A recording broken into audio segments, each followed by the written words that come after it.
Hey there, you sexy beast. This is Ariel DeVito with Be More Than Fit Personal Training, bringing you your weekly health and fitness life hack. Perspective is the power you can choose to keep or give away, and your mindset changes everything. For example, whether you think you can or can't, you're right. Focus on the step in front of you, not the whole staircase. It's the will, not the skill. One day or day one, you decide. The common denominator in all of these positive mindset quotes is this: your mindset is both the brake and the acceleration for your progress.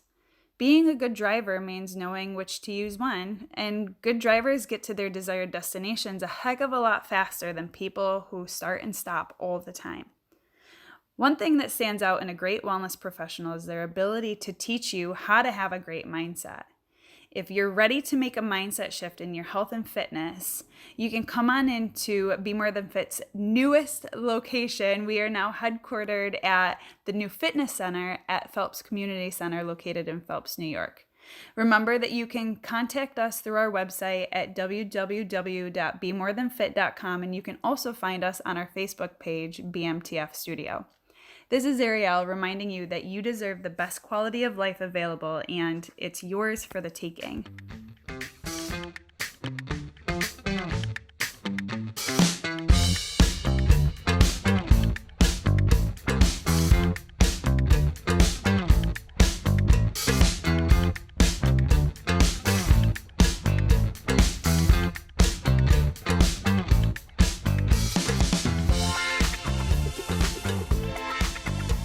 Welcome everybody to this week's episode of the Melissa Killeleagh Show. I'm super excited. If you guys have been following the show for a while, I am here with my friend Danielle Ufland-Westfield. She's also a business partner of mine, and probably came into the studio at Finger Lakes One like 3 years ago, maybe. It's been a while, but we're here today because we want to talk about something that I find to be really important and is a really critical part of my life, which is mindset. So we're just going to be sharing some stories with you. And again, like if you haven't followed the show before, you might not know that my intention with the Melissa Killeleagh Show has been to bring more positivity into the world, more positive news, because you can look around and see the doom and gloom all you want, but there's a lot of beautiful things happening in this world if we choose to pay attention to them. So Danielle, welcome. Thank you so much for being on the show today. Thanks for having me. It is funny. That was like 3 years ago. And I remember being horrified that you even asked me a question and that I would never be speaking in public. And here we are. Yeah, I know. Absolutely. Think about how much public speaking you do these days. And how natural it comes. Right. Absolutely. So, people don't necessarily know. So I'll share really quickly. We've known each other since we were preteen.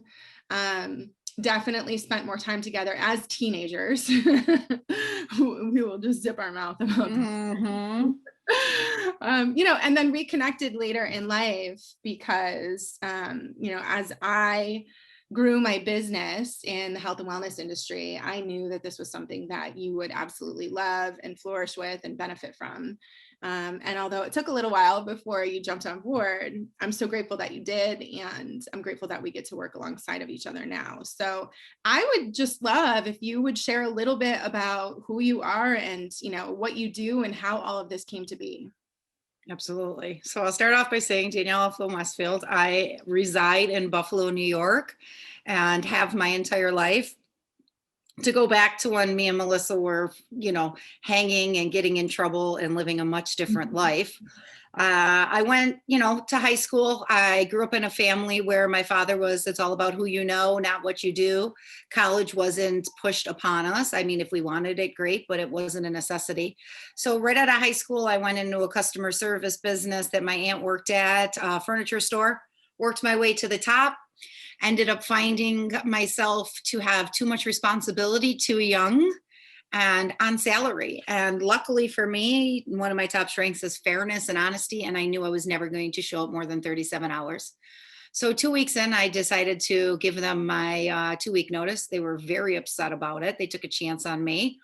And the reason I'm telling you this is because it's all going to show you how some people can just get caught up in the rat race and not even realize it. So I quit. Not by, anybody's advice, just on my own whim. And they fired me because they were so upset, which landed me on unemployment, which I had no idea what that was until then. And unemployment pushed me into college. So I went to college. Still had no idea what I wanted to be. I wasn't even 20 yet. And I decided to go for business administration because there were plenty of options. And so I felt like I could play the most with that. And let's be realistic, I did not love school. I was not going to school because I was going to thrive. I was going to school because I was getting paid to go to school. And why not? Try something new. So I got my bachelor's degree in business administration from Buff State by the skin of my teeth, but I got it. And shortly after, I had taken a bunch of tests because they were free because I was a college student, and I landed a job with New York State Corrections Officer as a corrections officer. So that's what every man in my family did. We were all corrections officers, and I just followed in that path. My father showed up to a bar that I was bartending at through my way through college on a Friday night and said, if you can work here, you can definitely handle a jail. So I said, all right, I'll give it a try. I had no idea what I wanted to do next. And at this point, I'm almost 26. So I went into corrections, and I'm not going to lie, it was a great job. There was a pension, there was a retirement. It was a career job. I thought this was it. I didn't have to think about nothing else. The rat race that I was in, the next step was to have babies and get married. So I got married next. I had been dating the same guy for a long time. And although I wasn't ready to get married or wanting to get married, I just did it. So we got married as both of us as corrections officers. And we started to have babies. I got hurt on the job when I was pregnant with my first son. What happened next is just mind blowing to me. It changed the course of my life. I ended up having 3 sons and ended up being really, really, really sick every pregnancy. I couldn't understand why. I kept saying maybe it was because I was 30. But I ended up having all my children have disability hurdles. So I had preeclampsia all 3 pregnancies. I had a pulmonary embolism with one. I had kidney stone infections with another, and I was high risk pregnancy the entire time for all 3. I had all of my babies at 37 weeks through C-section because of my unhealthiness. My oldest son has high functioning autism, and it is high functioning because of the services we instilled in him early on. My second son was diagnosed with autism, but really only has sensory needs. We dropped the label at 7 because he doesn't have social issues. And then my last son had open heart surgery. I found out in the womb that he had a defective heart. And so we went forward with surgery. He has a permanent fix, but still has a temporary fix that we monitor every year. So on top of all of that, when I was pregnant with my first son, 5 months, I got hurt on the job. It was not inmate related, but I did a slip and fall, which herniated a bunch of discs down my neck and my back and messed up my butt muscle. And when I ran, my knee would give out because of my butt muscle. And I was getting 10 migraines a month. And 10 migraines means 10 cycles. So 90% of the month I had migraines. So I was only a functioning mother at this point. So I lost my career. I lost my marriage due to all of that, which is a lot on top of everything else that came after kid. And when me and Melissa had touched base again on social media, I know so many people want to call it fake book, but in reality, I think it's being used wrongly by those people because it is an absolute amazing tool to connect people and just help you grow into your best self. So she had been hitting me up phone wise and other ways for years, but in this point of my life, I had to start connecting with people that were like me, single, not married, not already have all their married friends and all of that. So I started connecting with Melissa again, and she talked me into taking a chance on my health. I tried 130 days to healthy living with her, which I was skeptical of. I had no hope. I literally thought this was how I was going to live the rest of my life, surviving in pajamas, hopefully not having a migraine, maybe getting out of bed. And 130 days healthy living changed my life. I found out that I can control a lot of my ailments and issues through food. And I was grateful for her. Next, she wanted to talk to me about the business, and I was so negative, judgmental, and skeptic of this entire life. I grew up, hard work pays off, and that was the only way to be. So for her to tell me that I could live this amazing life and care about myself and transform myself all while making it into a business was not anything I believed. I still have my bad days where I become a little skeptic because it's not easy money. I think too many people are under the impression that it's a get rich quick scheme, and that's not the case. But I love that I get to work on myself, for my children, for my ex-husband, for my future, whoever they may be. I don't want to say husband, but whoever is in my life and whatever they are to be, as a mother, as a daughter, as a sister, as a friend. I get to grow that every day through the mindset work that I have learned in this community. And again, I like to be totally transparent and honest. And I thought it was for hippies that live in forests and teepees. And Melissa and me went to the Adirondacks when we were kids. And believe me, I was there with my painted nails and she had me in the dirt and I was disgusted and she was enjoying it. And it's just not how I grew up, and I'm still not a big fan of camping. I love earth. I want to recycle. I want to leave it better than I found it, but I'm just not a bugs and dirt type of chick. So I didn't believe that this mindset work could help me. I think negative and judgmental were defense mechanisms so that I would stay unvulnerable to those, because I have had, life traumas that have shut me down. And I just pictured myself as strong and not letting anybody in. And positive mindset seemed unrealistic to me. And I didn't really value the beauty that came along with it and the transformation that I can make for myself, just like I did with food. And so here I am teaching others how to get out of their own way and living a healthier lifestyle. And now I still get a few migraines here and there because I was injured on the job and it is a permanent injury, but they're no longer the whole month. And they're no longer holding me back from living my life, 1 or 2 a month. I was a functioning migraine at 9, 10 a month. So believe me, I'm pushing through one right now. And it's not something I really want to share because I'm still working on learning boundaries for myself and putting myself first. But at the same time, I think my determination and the hard work is paying off. So I don't regret anywhere I've been in life. I just want to move forward, take these things as assets and continue to grow and flourish. And yeah, maybe one day I will stop grinding like it's my last day. But for now, it's instilled in me and I can't turn it off. So here we are. Yeah. Well, and there's so many things I want to talk about, right? So the hard work was instilled in us, especially in South Buffalo, right?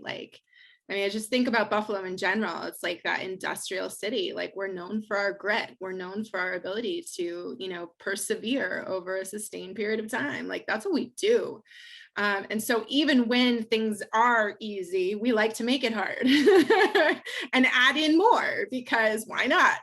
I'm actually cracking up because I'm realizing, like, for the last 6 weeks, I should have taken your advice, right? You were like, why are you fostering baby chicks on top of all this other stuff, right? And I was like, oh, it's cute, it'll be easy. And then I was like, please, they need to leave. They just left this morning. Anyways, Danielle, back to some of these things you talked about that are really, really powerful. One of the things that I think about a lot is that drive, right? That drive to like push and achieve and, pursue the rat race, as you refer to it, right? Because there are these things that are handed to us as expectations of what we're supposed to do and in what order and all the things, right? Like, go to school, get the job, get married, buy the house, have the kids, all of that. And at a certain point, I too discovered that journey was not mine, right? It was like waking up and going like, okay, if I don't derail myself here, like, I'm going to come to a crashing halt at some point. And then having to relearn that lesson so many times, which I think you're learning right now, right? Like, you've got a headache and you're like, man, I think, this week I took on a lot of stuff and that's what happens, right? But that's what I want to talk about is, like, at what point do we begin to tie our worth to having to do all of these things, right?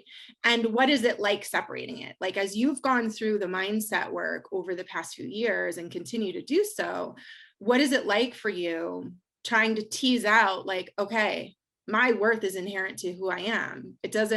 My worth is not because I'm a mom. My worth is not because I have this business. My work is not because I can do all the things. My worth is here.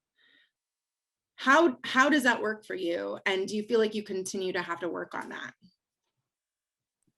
I do. And I know it's a struggle. Like I said, I still am working on boundaries. I'm more hopeful though. And I like the fact that I recognize it now, but it is hard to break the cycle. It's not easy. I think it's the other important part about being in front of people that are like-minded, but also push you. So I also find as I grow that I'm not stepping up my game level of people. So I recognize now, what is the saying? Surround yourself with 5 people that are influencing you, and Yeah, it's you become the average of the 5 people you surround. you're a whip. And I'm not leveling up that, which is not pushing me to my next level. And so I've recently started to do that. And that's another struggle for me, because at no point do you want to, especially me, I'm a very loyal friend. I've had the same friends my entire life. And when new people come in, they just jump on that bandwagon and they get, sorted out into that. We're friends for life, and whatever happens, happens loyalty with me. But I am recognizing that I have to continue to add, because the people that I'm surrounded by now, I'm inspiring them, but I need to, as I grow, continue to be inspired by others and hire people. And I'm hoping, not that I want to put all of it on them, but I'm hoping this will teach me that kind of lesson that I need to learn, because it is hard to break that cycle of going hard and expecting. I do think that the work I'm doing right now currently with Bob Healy is transformational enough for me, because it is finding that I am focused on results, and that I've always been shopping for my worth in the next results. So I made it to the top of that company and I wasn't happy, so I quit. Then I graduated from college and I wasn't happy, and then I went to corrections and I made it through boot camp while men snuck out in the middle of the night with their tails between their legs. And, I was a corrections officer, and I was finding my worth in how well I did that job and handled myself. And then I lost that. And then it became, an advocate for my children and their disabilities. And it's always results for me, regardless, in some way, shape, or form. And I remember when me and you just had this conversation a few years ago, and it was like, you're not worthy. And I was like, baloney. I don't put up with nothing. I don't let anybody tell me how it's going to be. I feel like I'm confident and strong and independent. But really, it isn't. It is a worth issue, and it's a lot deeper than I think most are willing to go. I remember my family member going through therapy, and I thought, well, I'm not going to dig all of that stuff up, because that's just way where it is. And it's not that I'm digging it. I'm grateful that I did that, because now the digging is, I'm not playing victim. I'm using it to be a victor. Yeah. I'm using it to build my story and my journey, and make sure that I'm using all the things that I went through in life are reasons why I'm soaring past others, and why I'm able to keep grinding and pushing further. And so I think it was just the right time for me. And so I am working on it. I believe we're always going to be a work in progress, but I think recognizing it and starting to accept it is just the first step. And so, we could be here next year and I could be someone totally different, but I know that I'm going in the right direction. And it feels good. It really does serve your soul. And it's not something you can explain to people. This happiness that you get, this freedom that you get, it's what should make you happy, and not the worth of others and all of the things. So that's where I feel like I am at currently. I love it. And, I think the greatest gem that you just dropped was shopping my self-worth in the next result, right? Because how many people can identify with that? I'm certain that people are watching and listening, who understand that, right? It's when you're a student, it's like the next test, right? As you get into adulthood, it's like, the next milestone that you hit, right? You keep prolonging. It's the whole like I'll be happy when syndrome too, right? Like somehow that's going to fulfill us, when really the fulfillment comes from inside. I wanted to change gears for a second, because you brought up another topic that I love too, and it's something that I used to love to read and listen to Brene Brown about, and it's vulnerability, right? It's figuring out that vulnerability is actually part of strength. And so whenever you talk about, I love when you share the story of, the first time you and I had the conversation where I said, I feel like there's a self-worth thing going on in there somewhere. And it's figuring out that at some point we've put on some armor, and we think we're strong because we're covered in armor. But like, what's underneath the armor? And do you want to live that way forever? Right? Because like, first of all, it's kind of hot in there. is annoying. If it rusts a little bit, like it doesn't work as well. So at some point, it's learning that we truly flourish in connection with other people. And in order to connect, we've got to take the armor off. We've got to be willing to get a little vulnerable and to know that we create strength from there. So, I would love to know how it feels for you now to go into those places and to feel vulnerable in situations. Because I've been, I've been in rooms now where I've heard you tell your story very vulnerably. I've heard you get into the details of those pregnancies and what it was like. I love the fact that you lead up to, the conversation in a podcast like this, talking about those details, because it's relevant to knowing that you can sit here with this mindset now, right? Even though. Yeah, I love that. And so it's kind of basically, I didn't have the belief in what put in front of me. I didn't believe that I could build my own business and that I could help others. I just knew that I was strong enough to tackle anything. And that when I'm all in, I'm in more than 100%. And so what I have been doing, and now as a transformation coach, is just teaching people that, let's be honest. And this doesn't have to be 40s. This is just really relevant to us. I lived my first 40 years of life for everybody else. I'm not going to make that mistake for the next 40. I'm going to live it for me. And I don't care what you believe and what your religious or spiritual aspect is, but let's be realistic. If this is your only shot, if this is your only, time to shine, you're wasting it, hiding under insecurities, vulnerabilities. I also, Brene Brown switched that up for me on her Netflix special. I don't know what it's called, but I watched it and she's right. It was courageous to be vulnerable. It makes a lot of sense. Even in relationships, I'm finding it, communication and the vulnerability of it, never my strong suit, but you can't expect somebody to read your mind. We are all so different. And yes, we're attracted to people for a certain reason, but without communication and letting people know how they really truly make you feel, or how something triggers you or doesn't trigger you, it's just important to have that open communication, which requires vulnerability. And as a transformation coach now, I really love sharing that with people, because just like you don't want to live your next 40 like you did your first 40, you don't want to no longer struggle and hide behind the excuse of, I want to eat whatever I want, I don't want to be restricted. Well, you are restricting yourself in confidence in public because of the way you look, with foods that you're eating, because they are making you lethargic, lazy, what's another word, I don't want to say useless, but you're not living up to your full potential because you're letting them bog you down. And so when you look at the bigger picture of food being either poison or fuel, you're making a decision for your life and how it's going to play out. And that was the transformation that came from me through this, is if I can continue to eat all those things, my inflammation in my body, my migraines are going to be worse. But then I found out that I had control. And then once I seen control of that, I was like, all right, let me give this, affirmation, positivity thing and see how much control I can get of that. And I do think that everybody has their own journey. There's tons of ways. And what's the word that you guys are always using? Modality, right? Is that the word? Yeah. Tons of modality out there. And you have to just find what grooves and feels good for you so that you can push yourself to that next level. And it's just like life. It's an experiment. What works, what doesn't. It could work for one and not the other. One person can say something to you 15 times and then another person says it and you hear it finally.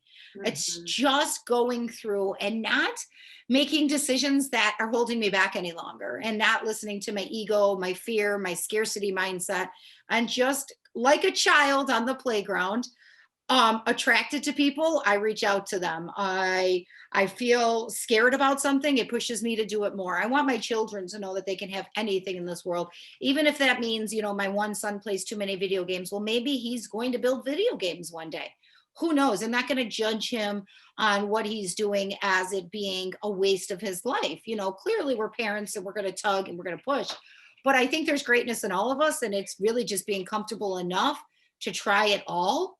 Yeah. I got a parkour kid that wants to climb on buildings, skyscrapers, and it scares the crap out of me. But hey, if he's jumping on skyscrapers, through New York City for his life and killing it, then Yeah. That's his life. That's the lesson. And that's, what I'm going to have to accept as a parent, because I don't want to be the reason that they don't go for their dreams. And I do think that as like kids on the playground, your mother took you to the playground, you knew no one there, you honed in on one chick, and maybe it wasn't a chick, maybe it was another dude, whatever. But you honed in on that one person, that was your person. You guys left that playground like you had been friends for life.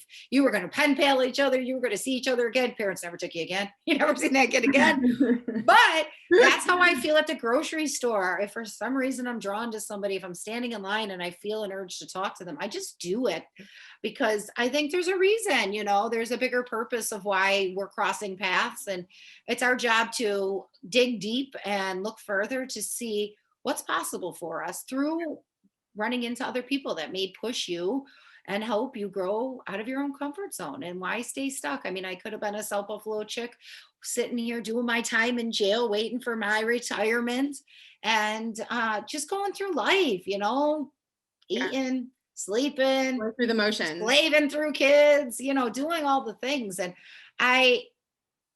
what I love about this job is it comes with a lot of scrutiny. It comes with a lot of judgment.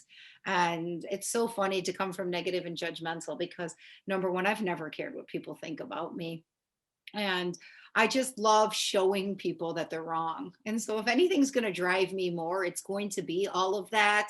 This is not a business and it's not possible. Like, I'm so determined to show people that I'm going to be happier, healthier, and a better version of me for the next 40 years. And it's going to be on my terms and how I want to do it. And there's no rules. So that's my type of life right there. I love it. I love it. And I think about it too. And here we are, in 3 industries that are really just, they're flourishing right now. And it's sales, it's health and wellness, it's social marketing. And in this past year, when a lot of people have had to face some really significant challenges, we've been able to kind of like pivot quickly and continue to move and to serve people with the thing that was needed most, which is building relationships and connections, right? I want to touch on one thing, and then I have one last question before we wrap up. So the thing I want to touch on that came to mind, I've been having a lot of conversations recently about curiosity and wonder, right? Like how we lose those things as we get older.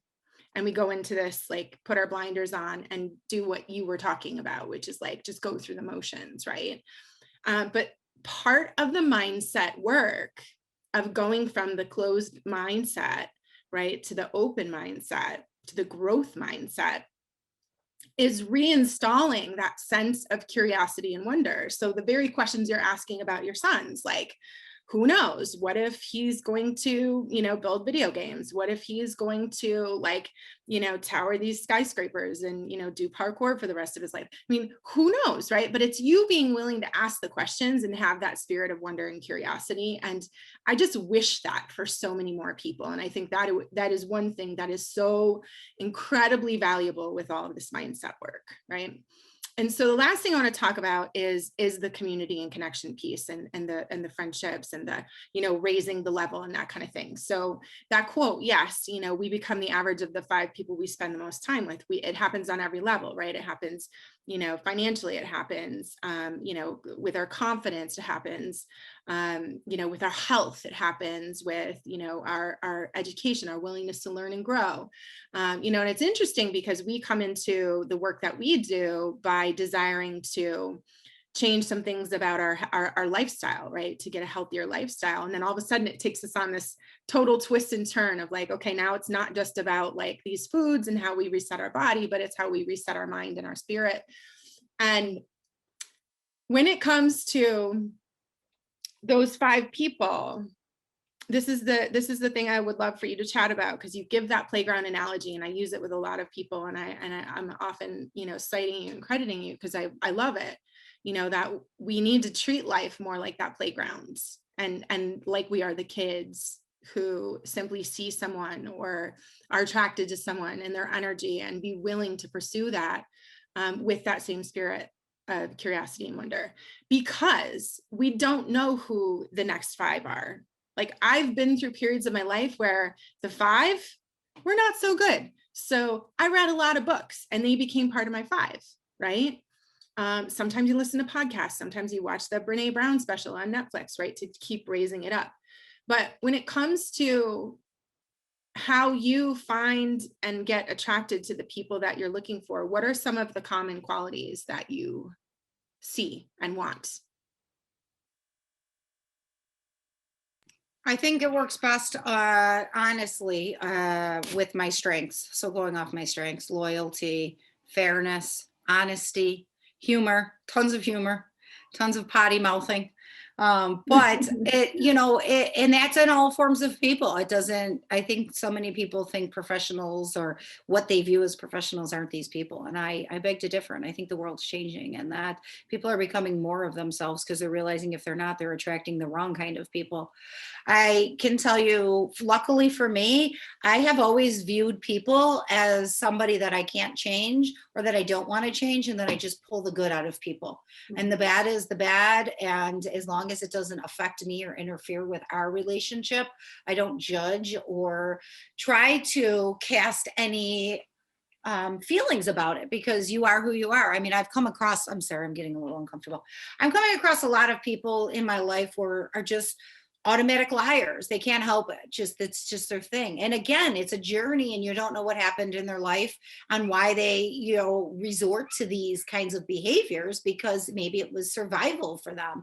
Lying was something that they've been doing their entire life. So it comes natural. I don't know. But as long as you're not lying to me, and I think might be one of the benefits of being my friend, because I have no filter, but I may say something to you to make sure you know that I'm aware of it. But at the end of the day, it's not a deal breaker for me. I am looking for surrounding myself with people that now are just those things: honest, fair, humor, loyal, but also looking to grow themselves. I'm more attracted to that now, looking to figure out what that next thing is that makes them into the better version. And it could be in all different areas. And so I'm definitely attracted to a lot of things like that lately. And I'm not a big book reader. I'm a visual learner, and I have to listen to books. And so I think I'm attracting a lot of that, because I do believe it's hard to accept this, especially when you're having disabled children, that source, God, whatever you believe in, gives you only what you can handle. I can tell you, and I'm going to try and do it without crying, that I'm grateful for all of these lessons. They have taught me, that people are quirky, and maybe they're quirky for a reason without a label, and they have, their strengths and they have their weaknesses. And so I try to just hone in on the strengths and pull that from people, and let their weaknesses be something they have to figure out on their own and work through, just like I had to. And so I think that that's what autism brought to me. I also think that, a son with open heart surgery as soon as he's born. Life is precious. And although I almost died a few times, I don't think it hit me as hard as having a baby go right into open heart surgery. So those are just lessons to where at this point, there were little stepping stones that made me realize that some people are just toxic. And unfortunately, you can love them where they're at, but you have to let them go regardless of their label in your life, and no longer let them affect you, trigger you, or inhibit you from being who you need to be. Right. And so it has brought a lot of strength to me that I didn't know I had, because I am strong, independent, and feisty, but I was living in the shadows of what other people thought and what that could mean for me, when honestly, that was just the biggest waste of my life. And so I'm grateful to be past that. I definitely think my children have taught me a lot. I also grew up in a household where me and my sisters would literally murder for each other, but there's just not that love, that closeness, that friendship between us. And so I made sure I instilled that in my children. This is all you have. This is all you can trust. You will find people and make family like I have, but it should start here in the home, where the loyalty and the honesty, and nobody knows you better than your siblings. Right. So that should be a safe place. And I want people to recognize more of that. And I do think that, unfortunately, life circumstances make that separate. I don't think it's parents' fault, but I think things are casted, and we don't know. Your parents, you're on your first rodeo. You don't know what you're doing. We're allowed to make mistakes. We're human, but I always try to make sure that my children are teaming up together. They're on the same side, and that at the end of the day, if they had nobody, they would have each other to continue to push them to thrive. And go after their dreams and have support there so they didn't have to look for it outward. Yeah, I love that. I love that. And it's interesting because for someone like me, I'm an only child. I didn't have that in siblings, but I had that in my friends. Right. And so that's why this whole concept of continuing to build the relationships with people who help raise us up is really important.